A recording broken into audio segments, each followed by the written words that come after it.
2015 সাল নাগাদ দেশের প্রবৃদ্ধি 8 ভাগে নিয়ে যাওয়ার লক্ষ্য সামনে রেখে তৈরি হয়েছিল ষষ্ঠ পঞ্চবার্ষিকী পরিকল্পনা।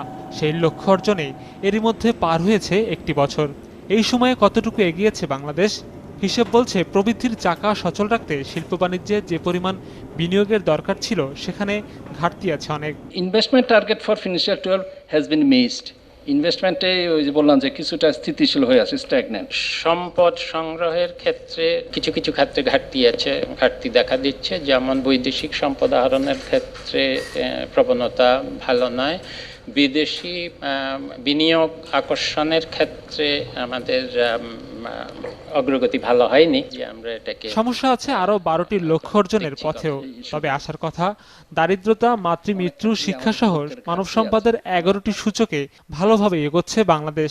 কাঙ্ক্ষিত আয় আসছে রাজস্ব আর রেমিটেন্স থেকে। তাই এই পাঠশালা পরিকল্পনা বাস্তবায়নে রাজস্ব ব্যয় বাড়ানোর দিকেই জোর দেওয়া হলো। যেহেতু অন্য ক্ষেত্রগুলোতে ডেফিসিয়েন্সি আছে এবং সেটা পূরণতে সময় লাগবে, আমরা দরকার হলে এনবিআর এর টার্গেট আর বাড়িয়ে দেব। আমরা অন ট্র্যাক আছি, দ্যাটস কনগ্রাচুলেট করতে হবে, কিন্তু এটাকে আরো বাড়িয়ে দিতে ক্ষতি নেই। তবে দেশের মোট আয়ে কৃষিখাতের অবদান দিন দিন কমে যাওয়ায় নিজেদের উদ্বেগের কথা তুলে ধরেন বক্তারা। সৌরভ রহমান, মাছরাঙা সংবাদ, ঢাকা।